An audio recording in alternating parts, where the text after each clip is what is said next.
Guys, ito yung entrance, no, papasok sa gallery sa kung nasaan yung display ng mga painting, artworks ng mga local artists ng province of Tarlac. Tara guys, pasok tayo, tunghayan natin.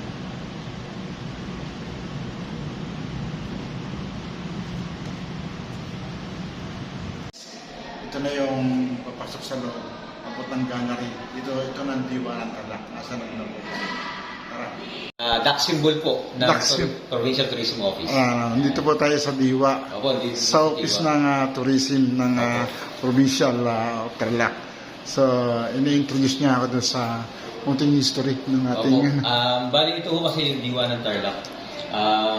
So, ito po yung Museo ng Kalahi. Pagpasok niyo dito, yung isang wall natin, no, makikita niyo yung mga iconic na symbolism sa province ng Tarlac. So, we have rice, no?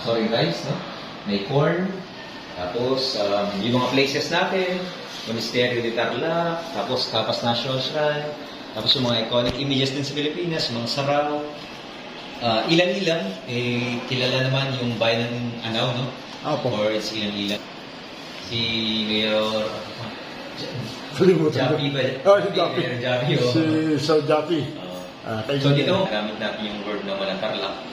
Ngayon, nag-discard tayo kasi nakita niya yung actual na basis, no? Kung saan galing yung word na Tarlac.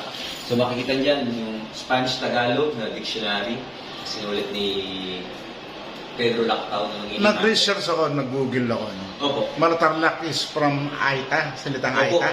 ang ano lang po kasi doon, At talahib siya. oho, kaya naman kasi wala tayong makitang konkretong basis na libro na magiging basehan natin. Ito may actual na libro si Professor Lino Dizon na nakiti malayo kasi malaking industriya natin sa sugarcane. So ito po mga maliliit na kwento na nangyari sa So, sir, sinasabi nyo na yung nag-google natin na sinasabi nila na ang Tarlac ay nanggaling sa salita ng mga Aita, no?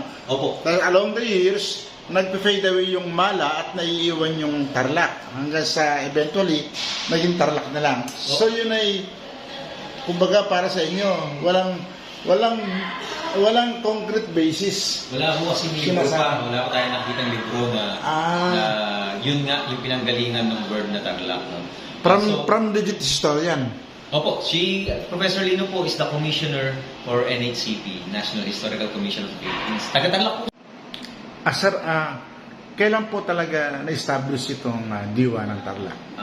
Yung construction po niya started in 1982, tapos natapos po ng 1984. No? The governor back then was Governor Homo Sawi.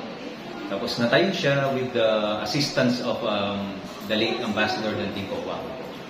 Yan. Tapos it was renovated by Governor Susan Yap in 2020. Ang intention po kasi ni Governor Susan Yap was to make Diwa the center for culture and arts here in the province of Tarlac. Kaya makikita niyo ho, may permanent exhibit na museums, tapos may revolving galleries. Napansin ko, tumawa po si Governor Susan Yap, parang sinaran ang lubusan at paganda nito. Opo. Yung lubus-lubusan talaga na nakita ko diba, nung pag-upo niya as governor. Talaga sigurong mahilig siguro si Governor Susan. Very passionate po si Gov, lalo na sa linya ng culture and arts. Anday pa lang magandang mga artwork sa loob na talagang ma-amaze ka. May nakita ko sa taas, no, parang mga decor siya, na mga arts siya. So, binebenta rin siya, no? May presyo may nakita. Yes po, yung mga nag-i-exhibit po nag-i-exhibit po dito, ito kung sa lower ground floor, saka sa upper ground floor, ang revolving gallery po natin. May opportunity po na magbenta yung mga artist na nag-i-exhibit sa atin. So, tayo yung provide ng venue sa kanila. Wala po silang binabayaran dito. At pag nakabenta sila, wala hong cut yung provincial government. Usually kasi ganun yung kalakaran sa mga galleries. Pag nagpa-exhibit ka, pag nakabenta, may porsyento yung gallery. Pero dito ho, wala. Pag may interesado na buyer sa artwork, bibigay namin yung number ng artist, tapos sila na yung mag-uusap.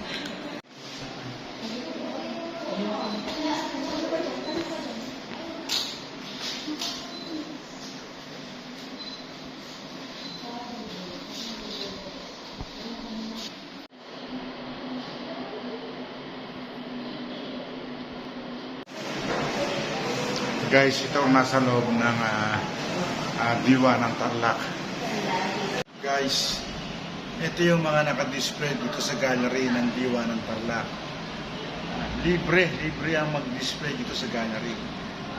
Ito'y suporta ng mabait na government po niya sa mga local artists natin.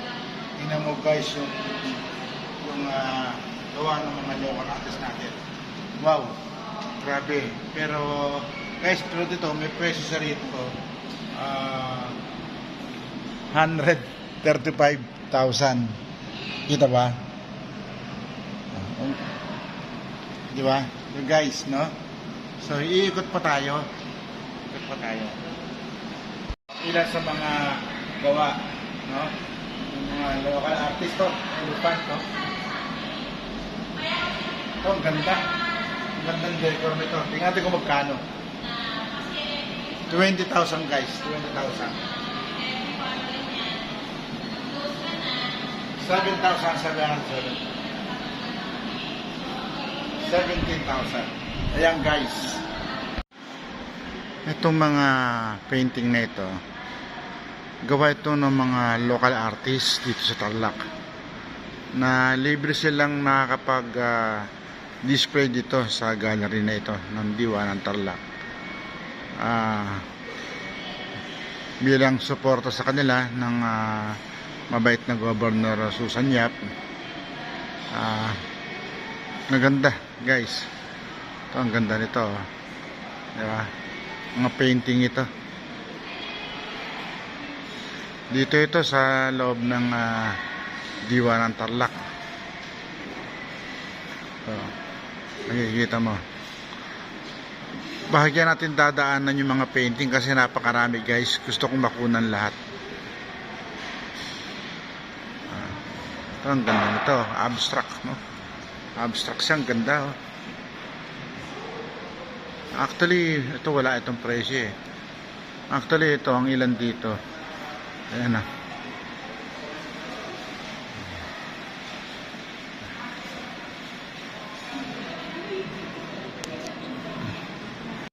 So guys, ang ganda, oh. Tingnan natin kung magkano. Malabo.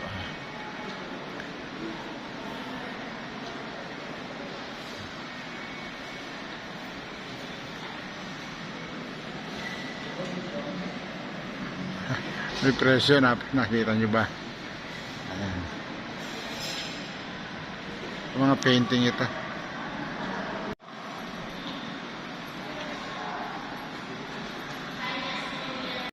Nang guys, marami kayong pagpipilian dito. Lapit ko ang camera, ang ganda nito.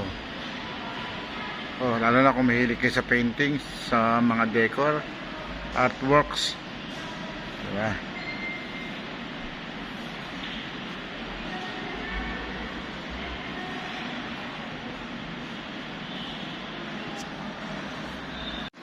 Ayan, ito yung mga ilan pa.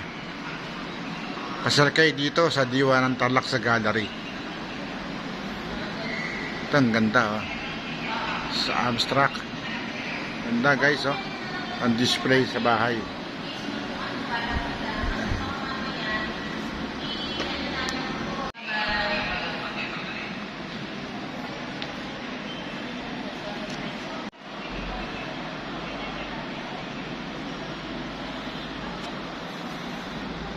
Ayan guys, oh.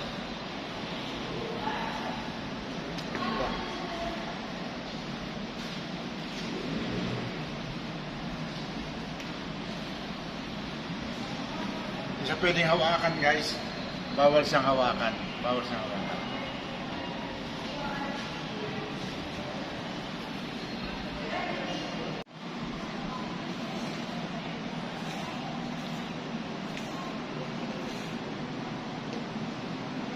Ganda guys, ganda.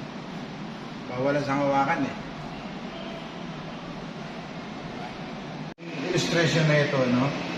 Nilalarawan dito yung mga ethnic group ng unang panahon pa sa Tarlac, no? Dito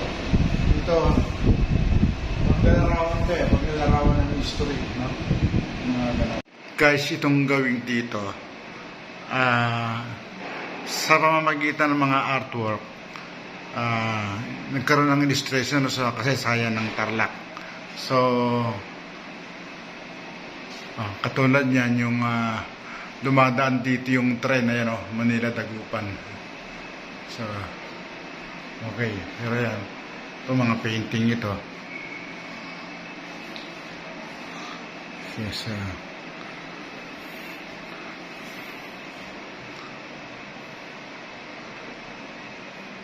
June 6, 1899. Ayan.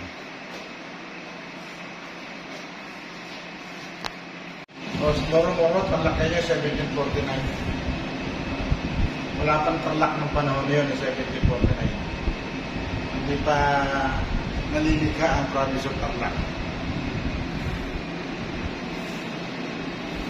Ito, mga panahon pa ng Kastila, itong paglalarawan na ito.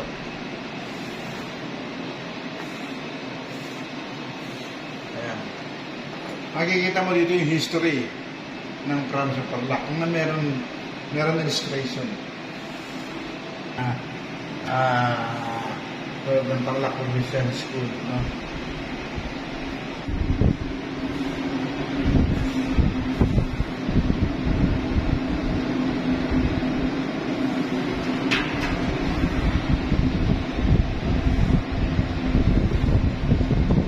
Medyo malaki ito.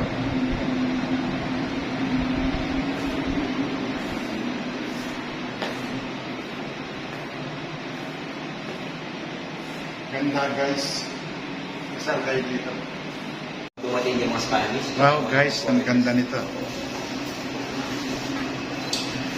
Ito ay isang history, pero ito ay isang Siya, depiction siya nung scene sa Tarlac no, bago dumating yung mga Spanish sa atin. So may mga aitas po tayo dito sa probinsya ng Tarlac. There are multiple groups po. ito Masaya ko kasi. galing. Actually, na-amaze ako sa pagkakagawa. Ito. Mahanga ako sa mga ganito.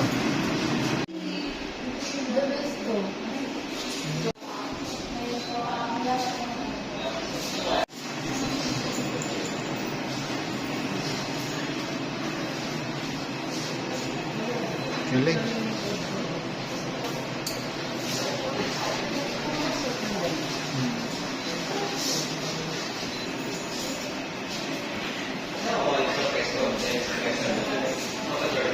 Ganda, di ba? Nakakahanga, di ba?